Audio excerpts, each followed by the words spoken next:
안녕하세요. 사연 읽어주는 남녀입니다. 오늘도 와주셔서 감사드리며 그럼 오늘의 사연 바로 시작하겠습니다. 사람들은 정말 간사한 것 같아요. 분명 자신이 도움을 받을 때는 그렇게 고마워하고 세상을 다 줄 것처럼 행동하다가도 변하는 상황 속에 금세 변해서 180도 다른 말을 하니 말이죠. 그 중에 제일은 바로 시자가 들어가는 시댁이 아닐까 합니다. 여자들이 시금치에 시자만 들어도 몸서리를 치는 이유가 바로 이러한 이유 때문인 것 같아요. 저 역시 가진 것 없는 남자와 그 집안으로 시집을 가서 있는 고생 없는 고생하며 사람 구실도 못하고 살았고 그 모든 것을 이겨내며 여기까지 달려왔습니다. 인생 역전이라고 해도 과언이 아닐 정도의 삶을 살며 제가 느낀 것은 딱 한 가지뿐이에요.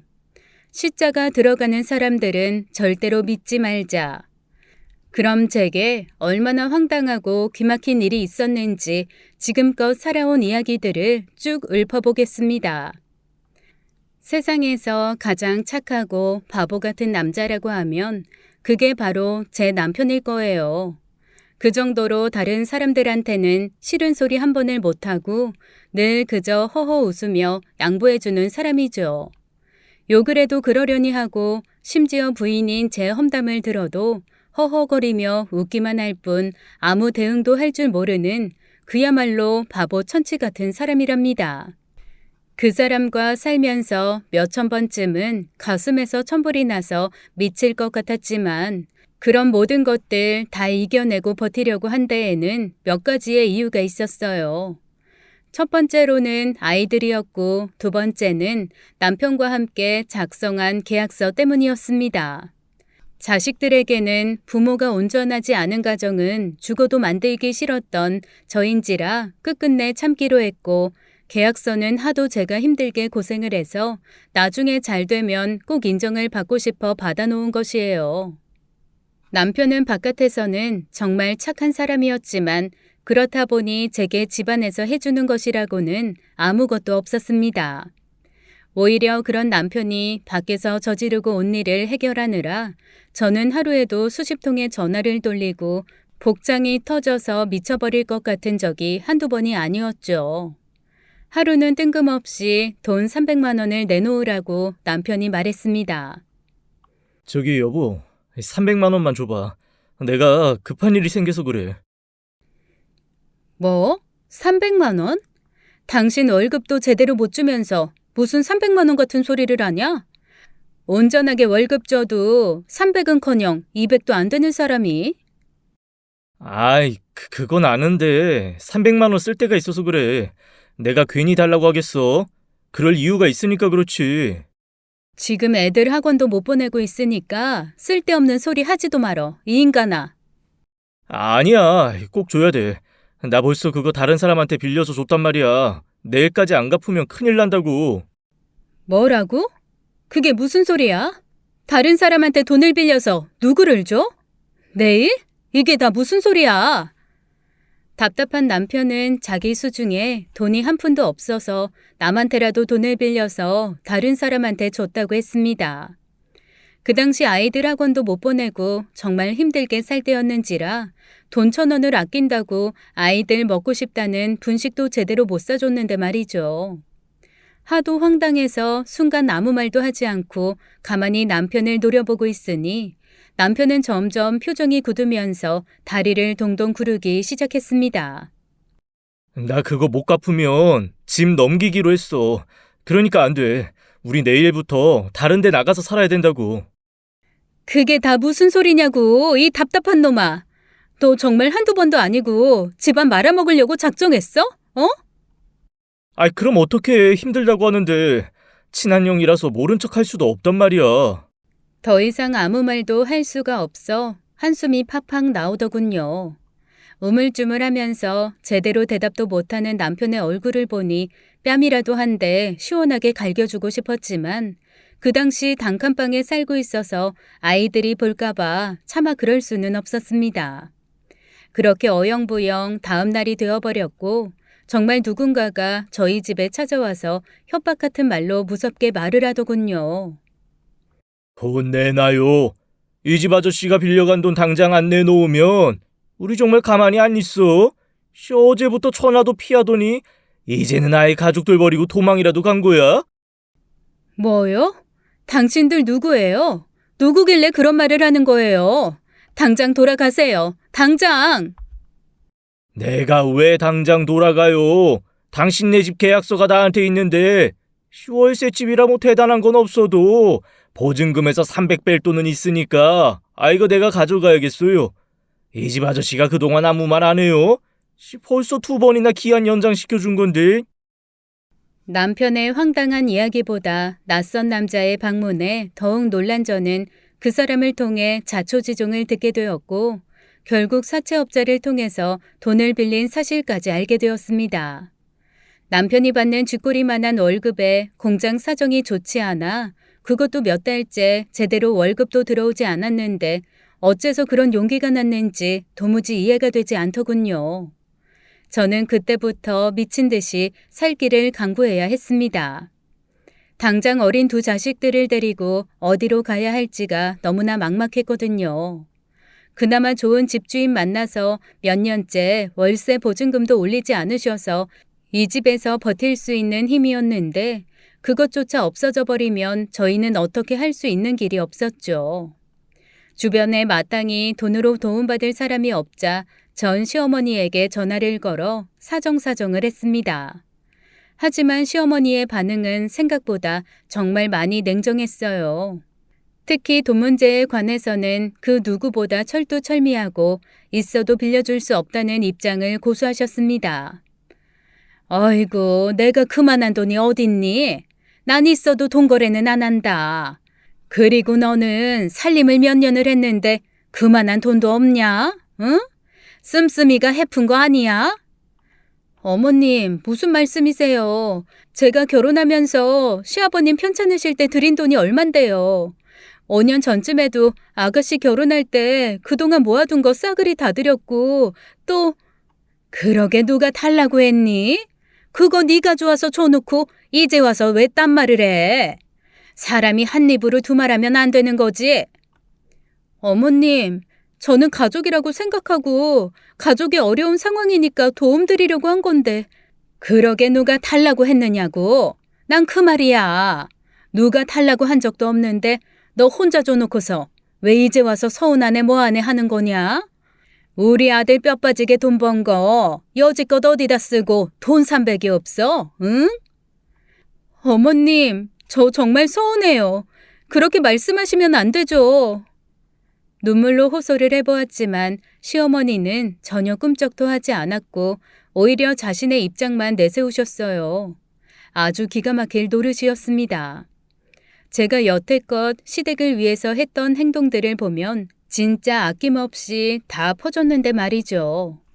시어머니에게서 차갑게 거절을 당하고 신우에게도 전화를 걸어 사정을 말해보았지만 결과는 똑같았습니다. 모전 여전이라더니 그 말이 괜히 있는 게 아니더군요. 신우가 결혼할 때 제가 남편 몰래 해준 돈이 얼마인데 입 싹 닦고서는 땡전 한 푼 없다는 말을 하는데 아주 기가 막혀서 혼났습니다. 친정에는 그럴 만한 상황이 되지 못했고 차마 남편이 그런 일을 했다고 말도 하지 못했었기에 결국 저는 가까운 지인에게 사정을 말했어요.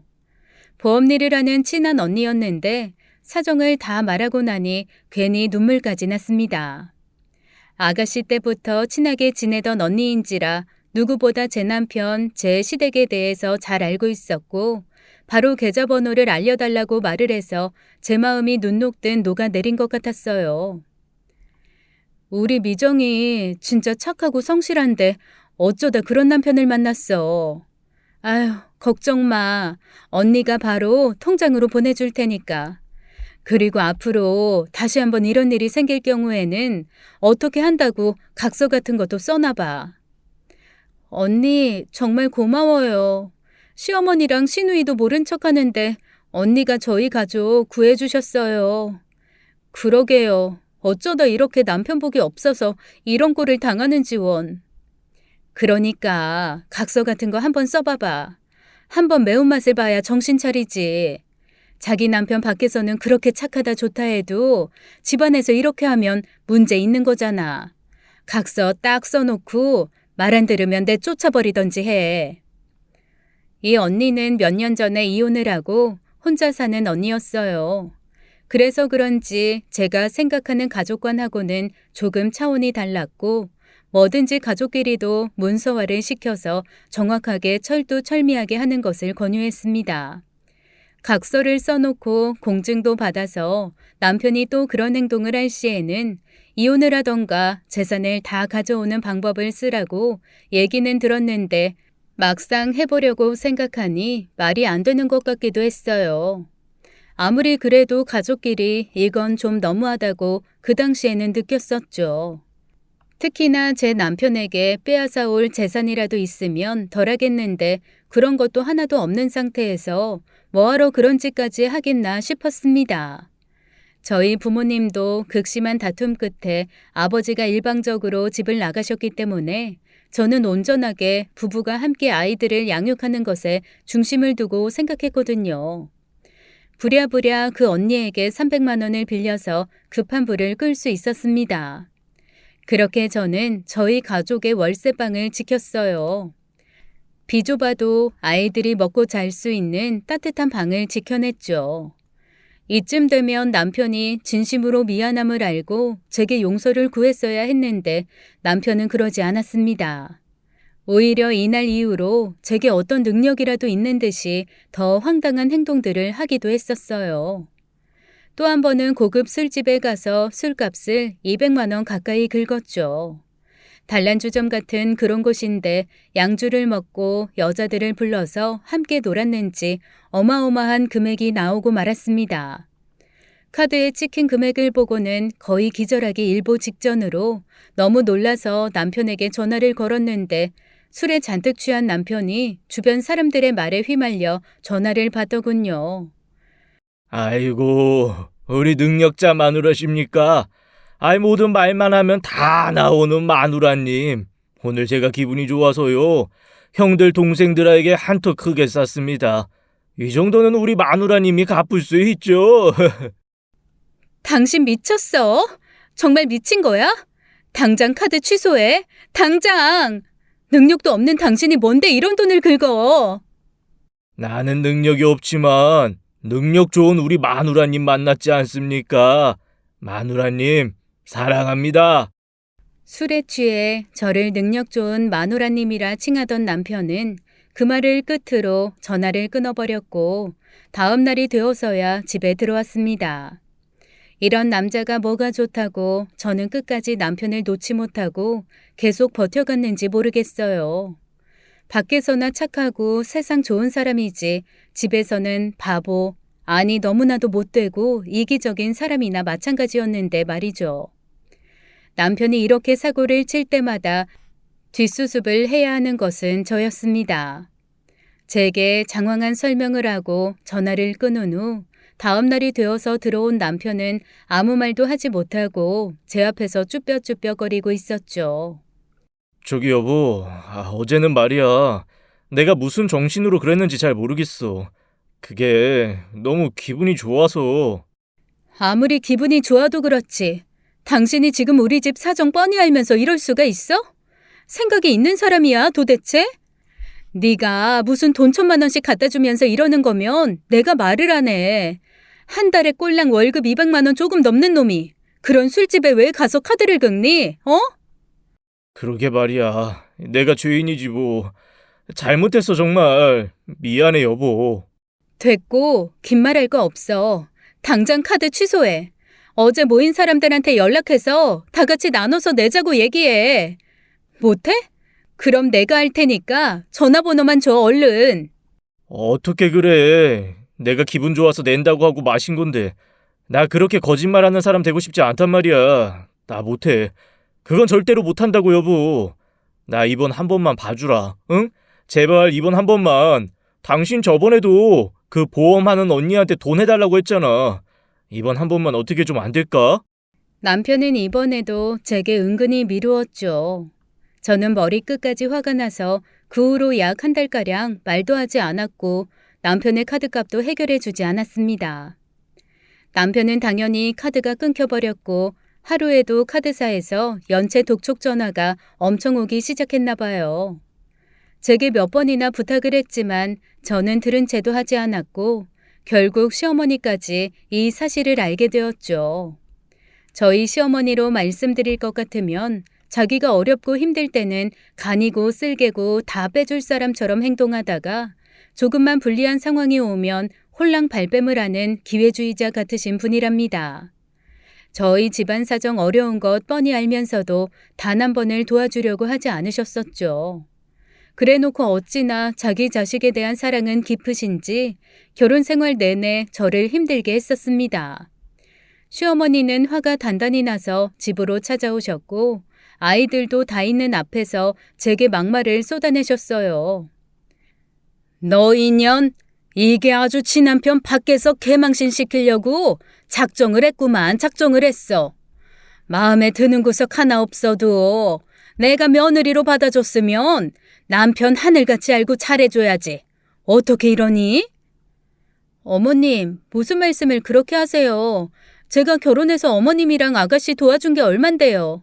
결혼해서 저도 단 하루도 쉬지 않고 이 사람이랑 같이 일했어요. 사람이 정도껏 해야 도와주고 말고 하죠. 아이고, 여자가 그렇게 드세가지고 어떤 남자가 좋아하겠냐, 어? 자고로 딸내미는 엄마 닮는다고 친정아버지가 집 나간 이유가 있구만. 내가 팔자가 드세서 저런 년을 며느리로 맞아서 원. 어머님, 그 얘기를 왜 하세요? 어머님 아들이 술집에서 카드를 그렇게 긁어서 끊긴 걸 가지고 왜 저한테 그러시냐고요. 제가 뭘 잘못했는데요? 도대체 뭘요? 저 두 눈 시퍼렇게 뜨고 시애미한테 덤비는 꼬라지 좀 보소. 아이구야, 조상님들 이 꼴 좀 보세요. 시어머니는 울고불고 난리를 치시며 신세한탄을 하셨지만 저는 이번에는 눈 하나 깜짝하지 않기로 결심했습니다. 아이들도 그 모습을 보고 눈치를 보면서 울고 있었지만 마음 약해지지 않으려고 무척이나 애를 썼죠. 결국 시어머니는 자신의 돈으로 남편의 카드값을 내주었고 며칠 후 제게 차용증이라는 것을 가지고 오셨어요. 저희 가정에서 생긴 일이니까 전적으로 제가 갚아야 한다며 모든 책임이 제게 있다는 황당한 발언까지도 하셨죠. 그 옆에는 시누이까지 함께 자리를 해서 저를 무슨 집안 말아먹은 사람쯤으로 얘기를 하는데 너무 황당하고 기가 막혀서 아무 말도 나오지가 않을 정도였습니다. 사람이 어느 정도 화를 낼 수 있는 일이 있는데 너무 어이가 없으면 말도 잘 나오지 않더라고요. 한바탕 소란이 일어났고 차용증을 방바닥에 두고 간 모습을 보니 문득 옛날 생각이 났습니다. 남편을 처음 만나 한창 불꽃 튀든 연애를 하던 그 시절이 말이죠. 남편과 저는 아는 지인을 통해 만나게 되었어요. 저희 아버지가 집을 나가시고 엄마랑만 살다 보니 제 이상형이 가정적이고 따뜻한 사람이었는데 지금의 남편이 연애 시절 딱 그런 모습이었습니다. 공원 벤치에 앉을 때에도 손수건을 깔아주었고 제가 조금만 불편한 상황이 되면 안절부절 못하면서 어떻게든 뭐라도 해주려고 하는 그 모습이 참 보기 좋았어요. 한 번은 공원에서 따뜻한 커피를 마시며 지나가고 있다가 술에 취한 행인 한 분하고 부딪힌 적이 있었는데 그 당시 남친이었던 남편이 그 사람하고 싸움이 붙어서 경찰서까지 간 적이 있었답니다. 술에 취한 그 행인이 조금 거칠고 험악하게 생긴 사람이었는데 남편은 겁도 없이 그 사람을 향해 직진으로 돌진해버렸죠. 아니나 다를까 그 행인은 남친을 흠씬 두들겨 패버렸고 남친은 제대로 된 한 방을 날리지도 못한 채 실컷 얻어터진 채로 저를 보며 미소 지었던 그때 그 모습이 아직도 눈에 선합니다. 다친 데 없어요? 괜찮죠? 이제 그놈 다시는 안 올 거예요. 우리 민경 씨 다치게 하는 사람 절대로 용서 못해요. 제가 아니라 민호 씨가 엉망이잖아요. 많이 다친 거 아니에요? 괜찮아요? 그러게 왜 그런 사람한테 덤벼요, 덤비기를. 싸움도 못하면서. 하마터면 큰일 날 뻔했잖아요. 그래도 우리 민경 씨 고의적으로 부딪힌 그놈을 어떻게 가만히 냅둬요. 나 절대 용서 못해요. 내가 얻어 터져서 죽는 한이 있어도 우리 민경 씨 그렇게 하는 놈 절대 못 본다고요. 절대로. 아, 얼른 피 좀 닦아요. 우리 병원 가요. 얼른. 얼굴에 피투성이가 된 남친을 데리고 급한 대로 근처 약국에 가서 약을 샀어요. 약을 발라주면서 저는 마음속으로 다짐했습니다. 이 사람이랑 꼭 결혼을 해야겠다고요. 자기 목숨 아끼지 않고 저를 이렇게 많이 사랑해주는 사람하고 살면 분명히 후회하지 않을 것이라고 다짐했죠.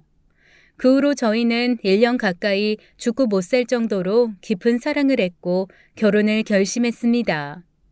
저희 엄마에게 먼저 인사를 드리러 온 남친은 큰절을 하며 아주 예의 바르게 행동했고 저희 엄마 역시 그런 남자친구를 아주 좋게 보셨더군요. 세상 누구보다 저를 사랑해줄 사람이라고 하시면서 꼭 행복한 가정을 이루어서 평생 살라는 말씀을 하시며 눈물까지 글썽이는 엄마의 모습에 저 역시 눈물을 흘렸던 기억도 납니다.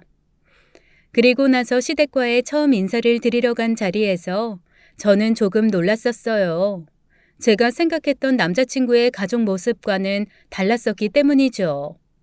남친만 봐서는 인상 좋고 푸근하신 부모님과 착하디 착한 여동생일 거라고 생각했었는데 이상하게 남친과는 분위기가 조금 다른 모습이었습니다. 겉으로 착한 척을 하는 것과 진짜 타고난 착함은 다르게 느껴지기 마련이잖아요. 남친이 후자 쪽이었다면 남자친구의 가족은 전자에 가까웠다고 하는 것이 맞는 것 같습니다.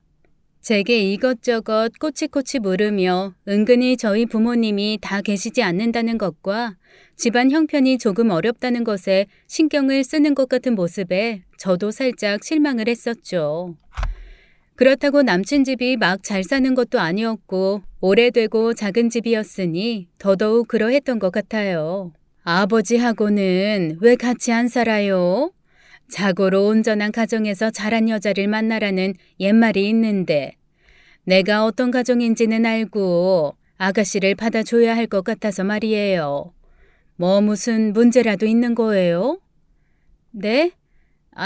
그게 두 분이 좀 맞지 않으셔서 그렇게 된 것 같아요. 저도 어릴 때 일어난 일이라 자세하게 알지는 못해서요. 아이고 세상에 자식들이 뭔 죄야. 애를 낳았으면 책임을 져야지. 어떻게 그렇게 무책임하게 안 맞는다고 홀라당 집을 나가셔 그래? 엄마 팔자 닮으면 안 되는데. 그래서 공부도 다 못하고 참 힘들게 살았다고 들었는데 사정이 그렇게 어려워요? 동생이 있어서 저는 좀 일찍 사회에 나왔고요. 그래도 저 나름대로 열심히 일하고 열심히 저축해서 제 나이 또래보다는 목돈도 꽤 모았고 동생도 도와주고 그랬어요. 저 정말 열심히 살았거든요. 저와 저희 부모님을 얕잡아보는 예비 시어머니의 말투 때문에 저는 일부러 더 제가 열심히 살았다며 돈도 많이 저축했다는 말을 해버렸습니다. 사뭇 놀라는 표정으로 저를 쳐다보시더니 그 후로 제게 따로 전화가 와서는 혼수 얘기를 꺼내시더군요. 아가씨가 모아둔 돈도 꽤 있고 하다니까 내가 걱정 안 하고 그럼 얘기할게요. 우리 집이 그렇게 좋은 형편은 아니라도 나 내 아들 남부럽지 않은 대학교도 보냈고 다른 사람들 이목도 있으니까 몇 가지 꼭 할 건 해왔으면 좋겠는데 그럴 수 있죠? 목돈도 꽤 모았다고 하니까 안심하고 말하는 거예요. 시어머니의 말에 저는 또 한 번 놀랐습니다. 남친이 좋은 집을 마련하는 것도 아니면서 어떻게 이런 말을 하나 싶었죠. 하지만 결혼을 하면서 시댁에게 좋은 이미지를 주는 것이 좋을 듯 싶어 어쩔 수 없이 시어머니의 말대로 혼수를 해갈 수밖에 없었어요. 친구들도 처음에 혼수 문제로 시어머니와 한번 틀어지면 결혼 생활 내내 평생이 힘들다고 하던 말을 들었었기 때문에 어쩔 수 없는 선택이었죠. 신우의 번듯한 옷과 친척들 한복까지 싹 맞춰드리고 코딱지만한 집에 커다란 냉장고와 TV, 소파까지 들여놓으니 나름대로 만족해 하시는 표정을 지으시더라고요. 저는 그렇게 결혼 생활을 시작했습니다. 결혼할 당시만 해도 저희 집 사정은 그렇게 나쁘지 않았고 남편도 번듯한 대학교를 나와 직장도 꽤 괜찮은 곳이었거든요. 조금만 둘이 열심히 벌면 금방 더 좋은 집으로 이사도 갈 수 있을 것 같았고 아이들도 좋은 환경에서 키울 수 있다는 꿈을 꾸며 살았습니다. 하지만 너무나 착하고 순한 남편은 회사 생활에 적응을 잘하지 못했고 결혼한 지 얼마 되지 않아 사표를 썼다고 하더군요. 제게 말 한마디 상의하지 않은 채로 말이죠. 저 대신 시어머니와 신우와 함께 상의하고 내린 결정이라는데 그 당시에 저는 신혼이었기 때문에 그 부분을 제대로 잡지 못하고 넘어갔던 것 같아요. 그때 좀 더 확실하게 얘기를 하고 차단을 했어야 했는데 말입니다. 남편은 회사를 그만두고 몇 달 동안 놀면서 시댁을 왔다 갔다 했고 시어머니는 그런 자신의 아들을 하염없이 불쌍하고 가엾게만 여기셨어요. 제게 남편 몸보신을 위해서 삼계탕을 끓여 놓아라, 잡채를 해 놓아라 하며 회사에 있는 시간에도 수시로 전화를 하셨고 저는 점점 불편해져만 갔습니다. 하도 답답해서 친정엄마한테 가서 이런저런 상황을 얘기하니 친정엄마는 그래도 제 남편이니 제가 잘 챙겨주고 해야 나중에 잘 된다고 하시며 저를 다독여 주셨죠. 내 서방 내가 잘 챙겨야 밖에서도 인정받는 법이야. 이 서방이 심성이 참 착한 사람이라 분명히 나중에 잘 될 거다. 지금 좀 힘들어서 쉬고 있는 거 그거 금방이야. 너무 닥달하지 말고 네가 잘 챙겨줘. 너도 일하느라 힘들겠지만 그래도 어쩌겠니, 응? 친정엄마의 말을 듣고 저는 다시 한번 마음을 다잡고 남편에게 최선을 다해서 챙겨주었어요. 제가 번 돈으로 생활비를 하면서도 아껴 쓰는 습관으로 적금을 쉬지 않고 계속 넣었고 저는 미래를 위한 계획을 세우고 있었습니다. 그러던 어느 날 시어머니가 제게 급하게 전화가 와서 울고불고 하시더군요. 아이고야, 아가. 우리 집에 이런 일이 왜 생기는지 모르겠다. 글쎄 네 시아버지가 어떤 사기꾼 놈한테 걸려서 돈을 몽땅 날려먹었지 뭐냐? 생전 이런 일이 없던 양반인데 갑자기 아유 집에 막 이상한 사람들 찾아와서 돈 내놓으라고 난리도 아니야. 예, 어쩜 좋니 아가. 어쩜 좋아. 어머님 진정하세요. 울지 마시고 차분하게 말씀해 보세요. 이상한 사람이 찾아왔다고요? 돈은 무슨 돈인데요? 네? 어머님. 모르겠다. 나도. 네 시아버지가 어디 노름판에 갔던 모양이야. 생전 안 가던 양반인데. 거기서 뭐가 어떻게 됐는지 모르겠는데 아무튼 노름빛이 어쩌고 저쩌고 하면서 당장에 500만 원 안 갚으면 네 시아버지를 어떻게 한대나 뭐래나. 아이고야 나 무서워 죽겠다. 어디 동네 창피해서 말도 못하겠고. 나 어떡하냐? 네 시아버지 어떡해? 저는 순간 너무 놀라서 바로 시댁으로 달려갔고 험상궂게 생긴 사람들 통장으로 500만 원이라는 돈을 입금해 주었습니다. 시어머니는 다리에 힘이 풀려서 바닥에 주저앉아 눈물을 흘리고 계셨고 저는 그런 시어머니를 다독여 드렸어요. 시어머니는 남편에게 말하지 말아달라고 부탁을 하시며 제게 고맙다고 절이라도 하실 판이었습니다. 아가야, 네가 우리 집 복덩이다. 우리 집 복덩이야. 여자 하나 잘 들어오니 집안이 흥하네 흥해. 네가 우리 살렸다. 네가 네 시아버지 살렸어. 고맙다 고마워. 내 평생 잊지 않으마. 아이고 우리 집 복덩이. 어머님 이제 좀 괜찮으세요? 놀라셨을 텐데 이거 약 좀 드시고 편히 쉬세요. 아버님도 바로 집으로 올 수 있다고 하셨으니까 어머님이 아버님 잘 챙겨주시고요. 아셨죠? 제가 그이한테는 비밀로 할 테니까 걱정하지 마시고요. 어렵게 모은 500만 원이었지만 그 당시 저는 아깝다는 생각을 하지 않았어요. 가족한테 어려운 일이 닥쳤으니 당연히 제가 해야 할 일이라고 생각했죠.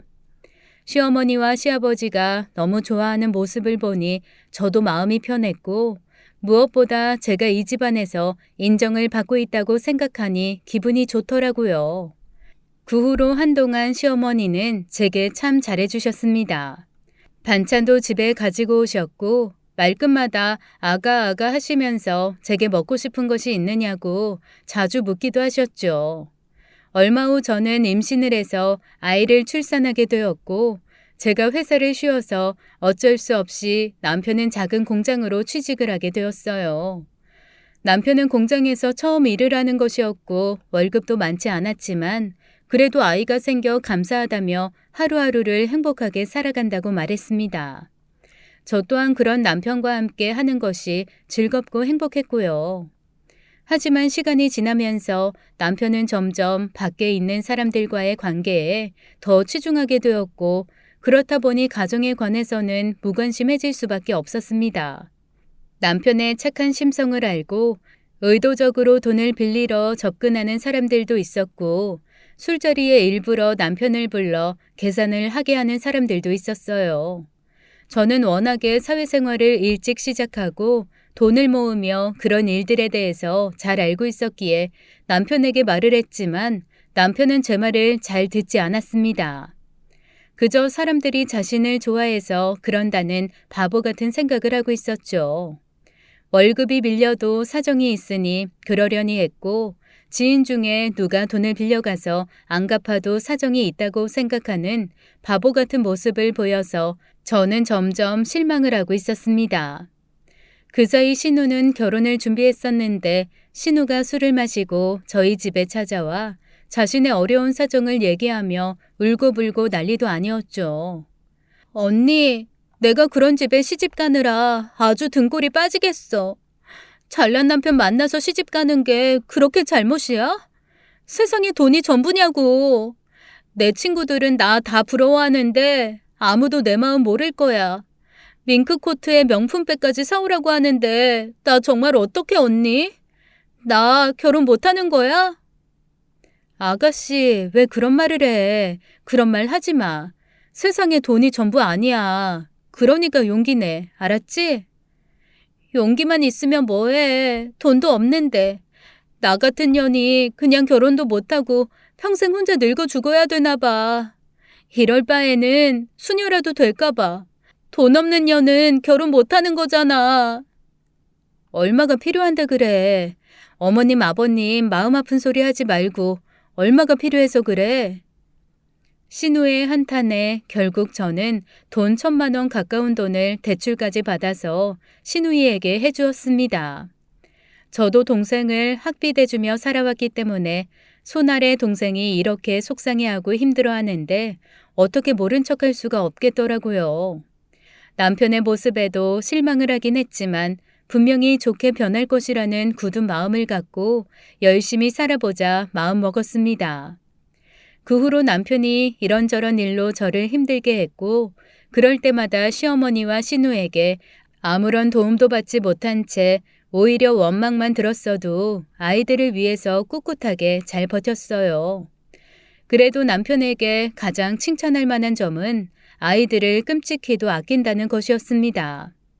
특히 아이가 조금이라도 아프면 몸둘 바를 모르면서 밤새 잠 한숨 못 자고 옆에서 끙끙거리는 모습을 제가 다 지켜보았거든요. 아마도 저는 그런 남편의 모습 때문에 아무리 황당한 행동을 한다고 해도 헤어지지 못했던 것 같습니다. 그러던 어느 날 드디어 사건이 터지고 말았어요.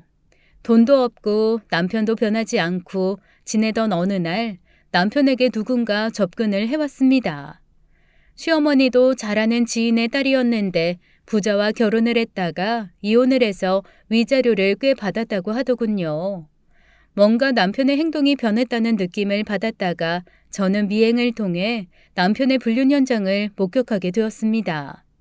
마음먹고 달라붙던 그 여자를 남편이 거절하지 못하는 것 같은 바보 같던 모습이 보였죠. 떨리는 몸을 부여잡고 사진을 통해 증거를 남기게 되었고 남편과의 이혼을 생각했어요. 아이들 때문에 어떻게든 가정을 지키려고 했지만 도저히 이 부분은 용서할 수가 없는 부분이었으니까 말이죠. 저는 바로 이혼을 준비하기에 이르렀습니다.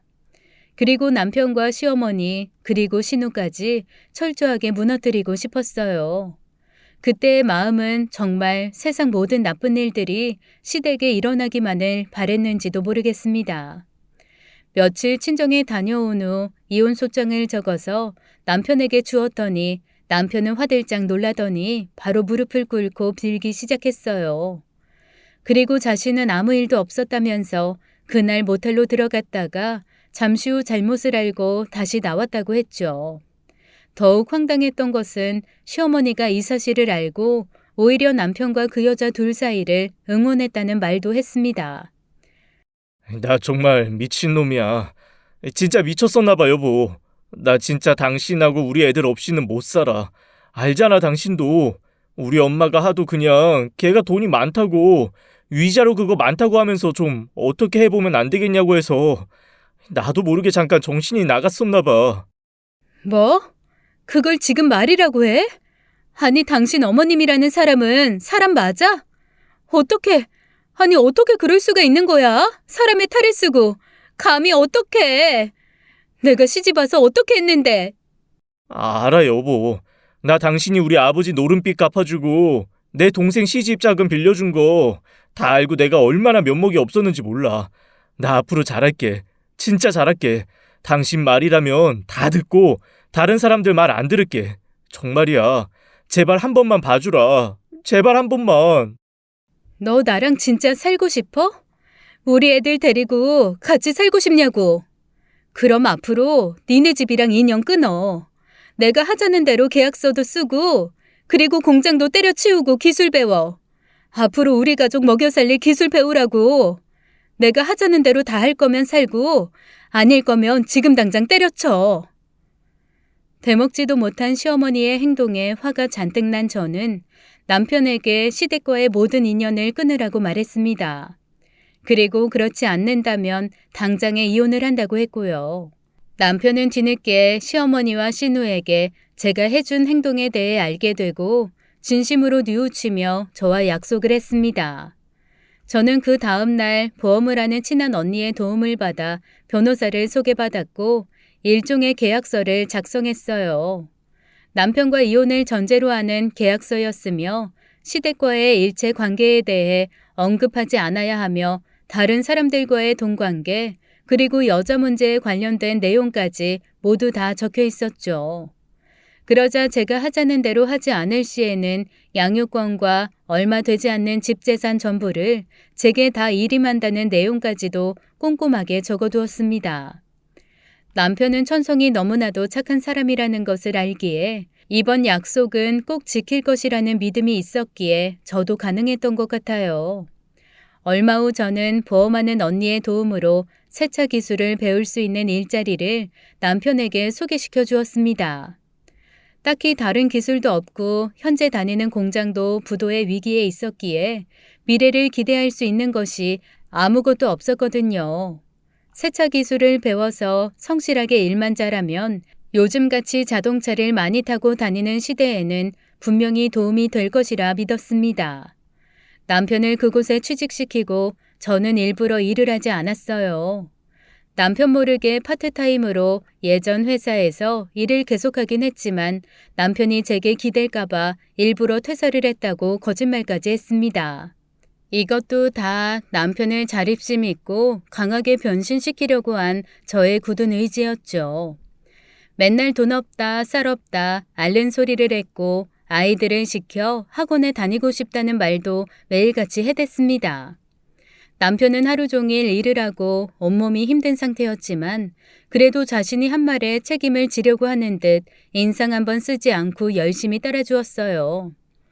잘 연락이 되지 않아 궁금했던 시어머니와 신우가 수시로 전화가 왔고 집에도 찾아왔지만 저는 일부러 집안에 아무도 없는 척을 하며 모른 척 했습니다.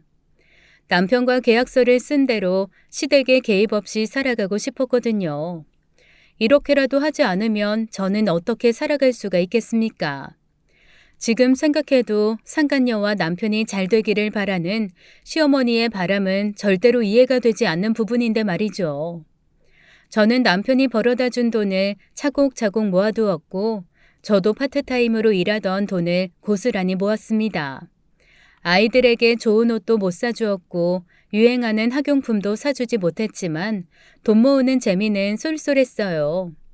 남편도 남편 나름대로 성실하게 일을 배우고 있었기에 사장님의 인정도 받았고 좋은 평판도 있는 것 같아 보기 좋았죠. 명절이나 생신 때에도 시댁에 남편과 아이들만 보내고 저는 가지 않았습니다. 제가 이혼을 하지 않고 살아갈 수 있는 유일한 방법은 그것뿐이었으니까요. 그렇게 몇 년이 흘렀고 남편은 인정받는 세차장 매니저가 되어 있었습니다. 그리고 그 시점쯤에 세차장 사장님이 새롭게 다른 사업을 오픈한다고 하시며 현재 세차장을 믿고 맡길 사람을 찾으셨고 마침 남편이 그 자리를 꿰차게 되었어요. 처음에는 월급제로 시작했지만 저도 나가 열심히 관리해준 덕분에 사장님이 매출 지분을 나누자고 제안을 해주셨고 저는 그동안 모아둔 돈을 권리금으로 내면서 사업을 시작할 수 있었습니다. 특유의 선한 인상과 착한 말투를 가진 남편은 특히나 어르신들에게 인기가 정말 많았는데 고정적으로 남편에게만 세차를 맡기는 사람들이 부쩍 많이 늘어났어요. 저 역시 그런 사람들에게 쿠폰제를 시행하고 단골 고객 관리를 꼼꼼하게 해주면서 좋은 대우를 해준 덕분에 세차장의 매출은 엄청나게 높아져만 갔습니다. 몇 년 후 결국 저희 부부는 그 세차장을 인수하게 되었어요. 보험하는 언니가 돈을 빌려주었지만 그동안 조금씩 모아둔 저의 적금이 빛을 발하는 순간이었습니다. 남편은 감격의 그 순간을 다 제 덕분이라며 고마워했죠. 여보, 정말 고맙다. 당신 때문에 나 사람 된 것 같아. 나 그동안 너무나도 바보같이 살았어. 나랑 이혼 안 하고 같이 살아줘서 고마워. 정말 고마워. 알면 됐어, 이 인간아. 진짜 당신 그때 내가 확 버렸으면 지금 뭐하고 살았을까? 궁금하다, 궁금해. 당신 계약서 있지 않았지? 당신이 가진 이 지분들 이거 다 내 거인 거 알지? 지금이라도 당신 말 안 들으면 내가 확 그냥. 아이고, 알겠습니다. 알겠어요. 나 앞으로는 절대 안 그래. 당신 말만 들을 거야. 우리 엄마, 내 동생 쓸데없는 말 하는 거 나 이제 안 들어. 이제라도 마음을 다잡은 남편의 모습을 보니 너무나도 기분이 좋더군요. 돈이라는 게 뭔지 돈이 많으니 사람 마음에 여유가 생기고 화를 낼 일도 별로 없어지는 것 같았습니다. 덕분에 아이들은 좋은 환경에서 양육할 수 있었고 원하는 것도 마음 놓고 배울 수 있었어요. 작고 낡은 집에서 벗어나 아파트라는 곳으로 이사를 가는 날 남편을 부여잡고 얼마나 울었는지 모릅니다. 그런데 이 소식을 알게 된 시어머니와 신우는 난리가 났어요. 자기 아들의 귀한 돈을 제가 다 어떻게 한다고 하면서 문자 메시지를 보내기 시작하는데 나중에는 제가 너무 화가 나서 먼저 전화를 걸 정도였습니다. 어머님, 도대체 무슨 소리를 하시는 거예요? 제가 뭘 어쨌다고 이런 말씀을 하세요? 아니, 말이야 바른 말이지.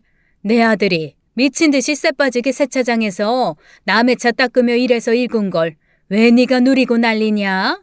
사람이 양심이 있어야지. 너는 돈 한 푼 안 벌고 팽팽 놀면서 내 아들이 번 돈 다 쓰고 다닌다던데. 말도 안 되는 말씀 그만하시고 제게 이런 문자 보내지도 마세요. 아셨어요? 저는 어머님이 돈 많은 여자한테 제 남편이랑 잘해보라고 한 그 순간부터 인연 끝난 사람이니까요. 뭐? 이게 정말 내가 언제 그랬다고 생사람을 잡어? 너 정말 이상한 애구나. 집안 환경도 그지 같고 가진 것 하나 없는 거 받아줬더니 이제 와서 돈 좀 버니까 멋이 어쩌고 어째? 그게 무슨 네 돈인 줄 알아? 우리 아들 전 보니까 아주 중년 말년에 돈복이 터졌다더라. 그거 우리 아들 돈이라고. 우리 아들 팔자라고.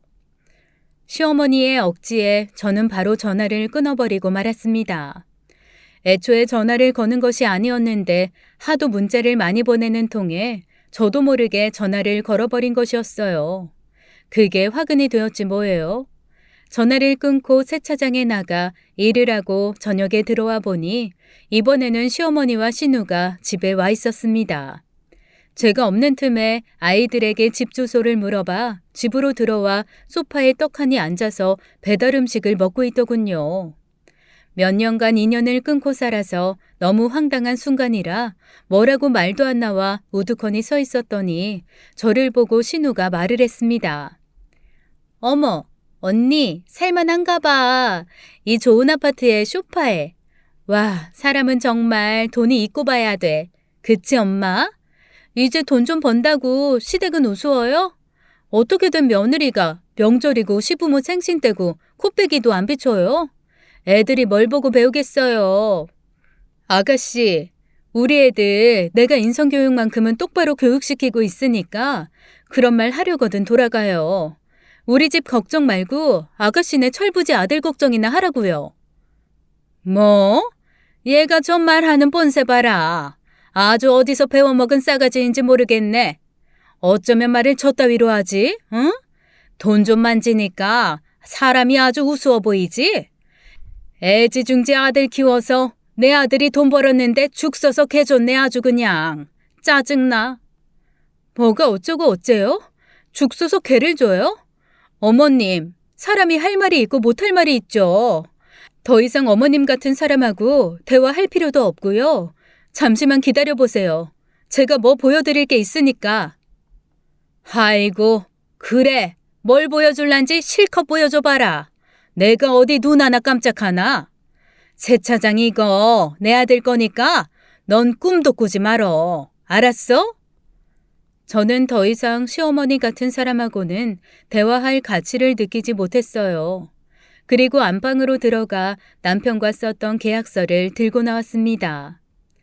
이게 뭔지 아세요? 아시냐고요? 어머님이 위자료 많이 받아서 부자 된 이혼녀랑 제 남편 엮으실 때 제가 남편이랑 써둔 계약서거든요. 변호사님한테 공증까지 다 받고 했으니까 한번 보세요.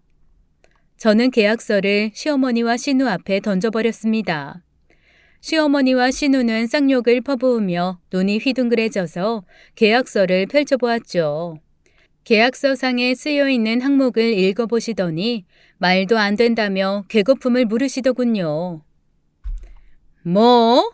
세상에나 어쩌면 이런 계약서가 다 있냐? 네가 이러고도 사람이야? 우리 아들 재산이 다 네 거라고? 다 너한테 주는 거라고? 시댁이 개입을 하면 뭐가 어쩌고 저쩌? 아주 이게 치엄마 닮아서 남편 갉아먹는 못된 년이구만. 못된 년이야. 이렇게라도 해야 제가 살죠. 왜요? 어머님이 한 행동은 생각도 안 나시나 보죠? 어머님도 딸 키우시죠? 신우 시댁에서 딴 년이랑 잘 되라고 뒤에서 모략질하면 어머님 기분 좋으세요? 당장 나가세요. 저는 이제라도 이혼해버리고 세차장 가지고 자식들 키우면 그만이에요. 어머님 때문에 착한 어머님 아들 폐인 되게 하고 싶지 않으면 당장 나가라고요. 아니 이게 정말... 아이고 혈압이야.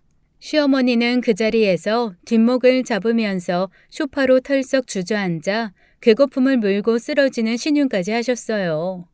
하지만 저는 시어머니가 고혈압도 없고 아주 건강하다는 것을 알고 있었기에 눈 하나 깜짝하지 않았습니다. 신우는 불리한 상황으로 돌아가고 있다는 걸 알자 제게 욕을 하면서 자꾸 시어머니를 데리고 나가자고 하더군요. 아무리 그래도 언니 이러는 거 아니야. 어떻게 시어머니한테 이럴 수가 있어? 아가씨나 잘해. 맨날 아가씨 시댁 쌍욕하면서 어쩌고 저쩌고 궁시렁거리지 말고. 알았어? 어디서 시댁에 잘하라는 얘기를 하고 말고 해. 얼른 시어머니 모시고 나가. 더 험한 꼴 당하고 싶지 않으면. 신우는 더 이상은 할 말이 없다는 듯 시어머니를 데리고 나갔습니다. 그리고는 분명히 바로 세차장으로 향했다는 것을 저는 알고 있어요. 쪼르르 남편의 세차장으로 달려가 이런저런 얘기를 하면서 나 죽겠다 할 것이 뻔했으니까 말이죠. 아니나 다를까 얼마 후 남편에게서 전화가 왔고 저는 모든 사실을 알려주었습니다. 계약서도 다 보여줬고 남편이 지금 제게 하는 행동에 따라 저도 단호하게 결정을 내리겠다고 말이죠. 남편은 꼬랑지를 내리며 제게 미안하다고 하더군요. 저기, 내가 대신 사과할게. 미안해, 여보. 우리 엄마 무슨 말을 했을지 뻔해. 어머님이 나보고 죽 써서 개 줬다고 하시더라. 내가 개인가 봐. 당신 불륜까지 참아가면서 뒷바라지에서 철없던 당신 세차장 운영에서 성공하게까지 해줬더니 나보고 그런 말을 하셨어. 당신이 결정해. 지금이라도 당신 어머님하고 같이 가서 살 거면 그렇게 해. 그 대신 계약서에 있는 내용은 철저하게 지켜야 되는 거 알고 있지? 아니야, 무슨 말을 그렇게 해. 아니야, 다 당신 덕인 거 알아. 내가 알고 하늘이 아는데 뭐. 잘 진정하게 해드렸고 집에 가셨으니까 걱정하지 마, 응? 저는 이때까지만 해도 남편의 진심을 믿었습니다.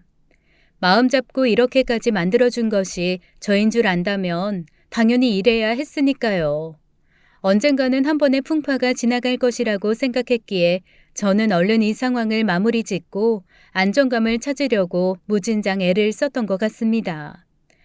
하지만 한 달 후 남편이 세차장을 담보로 대출을 받아 시댁에 준 사실을 알게 되었고 저는 결국 단호하게 계약서에 적힌 대로 이혼을 결정할 수밖에 없었어요. 그 착하디 착한 바보 같은 남편이 결국은 저를 믿지 않고 또 시어머니와 시누의 꼬임에 넘어가 돌이킬 수 없는 강을 건너고 만 것이었죠. 두 번의 기회는 주지 않았습니다. 이미 저도 참을 만큼 참았으니까요. 그대로 바로 이혼을 준비했고 결국 계약서에 쓰인 대로 세차장과 양육권 전부를 가져올 수 있었습니다. 어떻게든 가정 하나만은 지키려고 노력하고 참아왔던 지난 세월이 참 부질없게 느껴졌던 순간이었어요. 이혼의 과정도 얼마나 지치고 힘들던지 한 번에 끝나는 게 없었습니다. 시어머니와 시누는 그렇다 치고 남편마저 돌변해버려서 재산에 대한 부분에서 딴 얘기를 하더군요. 자기는 절대로 동의할 수 없다면서 세차장을 넘겨줄 수 없다고 버티고 우기는데 여기서 정말 저도 많이 상처를 받았던 것 같습니다. 더군다나 시어머니와 시누는 저희 친정엄마까지 찾아가서 막말을 짓거렸는데 참다 못한 친정엄마가 소금을 뿌리고 후라이팬을 집어 던지셨다고 하더군요. 아주 그 인간들, 내가 다시는 얼씬도 못하게 혼내줬어. 나쁜 것들. 어디서 엄마 팔자를 따지고 말이야, 응? 태생을 논하고 못돼 먹은 것들. 우리 집안을 아주 뭘로 봤지 뭐냐? 지가 돈 때문에 지아들한테 불륜까지 하라고 응원한 건 생각도 못하고. 아유, 우리 딸 100번 1000번 잘했어. 절대로 후회하지 마. 알았어? 앞으로 애들 키우면서 너도 네 인생 살아. 엄마, 미안해. 어떻게든 가정 지키고 싶었는데. 그 인간들 때문에 눈물도 흘리지 마. 알았어? 우리 귀한 딸 눈에서 눈물 나게 하는 인간들 절대로 용서할 수 없어. 아무 생각하지 말고 넌 앞으로 네 인생 새 출발할 것만 생각해. 친정엄마의 말에 용기를 얻은 저는 이혼으로 운동을 시작했고 세차장을 열심히 운영했습니다. 남편에게 단골로 봤던 손님들이 떨어져 나가긴 했지만 성실하고 유능한 직원을 채용한 덕분에 시간이 지날수록 다시 세차장은 이전만큼의 인지도를 회복해 나갔어요. 남편과 함께 있던 모든 순간들이 기억이 나서 허전하기도 했고 홀로 침대에서 자는 시간이 외롭기도 했지만 그런 기억들에 더 이상 사로잡히고 싶지 않아서 기를 쓰고 몸을 피곤하게 만들었습니다. 외롭다는 생각이 들지 않을 정도로 몸을 혹사시키며 일을 하고 운동을 하고 나니 베개에 머리만 대면 바로 잠이 들어 버릴 정도가 되더군요. 그로부터 1년 후 남편이 세차장으로 찾아왔습니다. 대낮에 허여멀건한 얼굴을 하고 옷차림은 후줄근해져가지고는 주차장 입구 쪽에서 서성이고 있었어요. 그동안 제대로 아이들도 보러 오지 않고 가끔 전화로만 아이들과 소통하는 것 같더니만 도대체 뭐라고 지낸 건지 행색이 초라해 보였습니다. 거기 서서 뭐해? 뭐 할 말 있어서 온 거 아니야? 그럼 와서 말을 하든가. 거기 차들 들어오잖아. 안 비키고 뭐해? 저기 그게 잘 지냈지? 애들은 다 잘 있지? 여기는 여전히 잘 되네. 하긴 당신은 워낙 꼼꼼하고 그래서 잘할 거야. 제대로 애들도 보러 오지 않고 뭐라고 지낸 거야. 옷골은 또 그게 뭐고. 그게 말이야. 내가 좀 곤란한 상황에 놓여서 그러는데 혹시 여유 있으면 돈 좀 어떻게 안 될까? 나 완전히 속았어. 속았다고. 이 인간아, 아직도 그러고 사냐? 정신 차릴 때도 되지 않았어? 제발 정신 좀 차려. 어떻게 아직까지도 이러고 사냐? 네가 누구한테 속든지 말든지 난 관심 전혀 없어. 그딴 소리 할 거면 당장 꺼져. 네 자식들한테 관심도 없는 놈이 돈 빌리러 여기를 와? 너도 참 양심도 없다. 당장 꺼지지 못해? 정신 나간 놈. 네 자식들한테 부끄러운 줄 알아. 당장 꺼져. 저는 불같이 화를 내고 남편을 매몰차게 내쫓아 버렸습니다. 그리고 그날 밤 시어머니가 세차장을 찾아와 또 한 판 뒤집더군요. 원래 자기 아들 거니까 당장 다시 내놓으라고 하도 소리를 질러대길래 일부러 사람들 있는 데서 제가 큰 소리로 다 말해버렸죠. 당신 아들이 돈 많은 이혼녀랑 잘 되기를 진심으로 바라던 사람이 이제 와서 저한테 왜 그러세요? 가서 그 여자한테나 가서 얘기하세요. 그 여자 위자료 많이 받아서 돈 많다면서요. 아니, 나도 그런 줄 알았는데 그년이 아주 꽃뱀이었지 뭐냐. 아이고, 내가 아주 그냥 못 산다 못 살아. 시어머니의 말을 들은 주변 사람들은 웅성거리며 저희를 살폈고 시어머니 역시 자신의 말이 실수였다는 것을 깨닫고 뒤도 안 보고 주랭랑을 치더라고요. 나중에 알게 된 건데 남편이 저랑 이혼하고 나서 시어머니가 다시 그 여자랑 만나게 해주었나 봅니다. 그런데 알고 보니 위자료 받은 것도 뭐 한다고 다 날리고 남편한테 있는 돈 뜯어서 대출까지 받게 한 다음에 도망간 모양이에요. 아직도 그 집안은 정신 못 차리고 그러고 있는 꼴을 보니 이혼하길 참 잘했다는 생각이 들었습니다. 한동안 마음 잡고 일했던 남편이 다시 그렇게 된 걸 보면 역시 고쳐 쓰는 게 아니라는 말이 딱 맞는 것 같네요. 그 후로도 몇 번이나 돈을 빌려달라며 찾아오고 전화도 왔지만 저는 아예 대답도 하지 않은 채 무시해버렸고 급기야 아이들에게까지 전화를 걸어 엄마한테 돈을 빌려달라고 설득했다고 했습니다. 그 말을 듣고는 너무 화가 나 아이들 전화번호까지 바꾸어 버렸고 애들이 상처받지 않도록 잘 설명해 주었어요. 아이들 역시 그렇게 자신들에게 끔찍했던 아빠가 이상하게 변한 것 같다면서 많이 실망했는데 나중에 성인이 되면 진솔하게 모든 사실들을 말해줄까 생각도 하고 있습니다. 어른이 되면 아이들이 알아서 판단할 몫이니까요. 지금이라도 제발 정신 차리고 전 남편과 시어머니 그리고 시누이가 제대로 살아갔으면 좋겠다는 생각입니다. 그래야 적어도 제 아이들에게 아빠와 친가의 존재가 부끄럽진 않을 테니까요. 저는 아이들에게 부끄럽지 않도록 하루하루를 정말 열심히 살아가고 있습니다. 비록 가정은 지켜주지 못했지만 아이들도 저를 이해하리라 믿고 있어요. 그럼 이상으로 제 이야기를 마치겠습니다. 끝까지 들어주셔서 감사해요.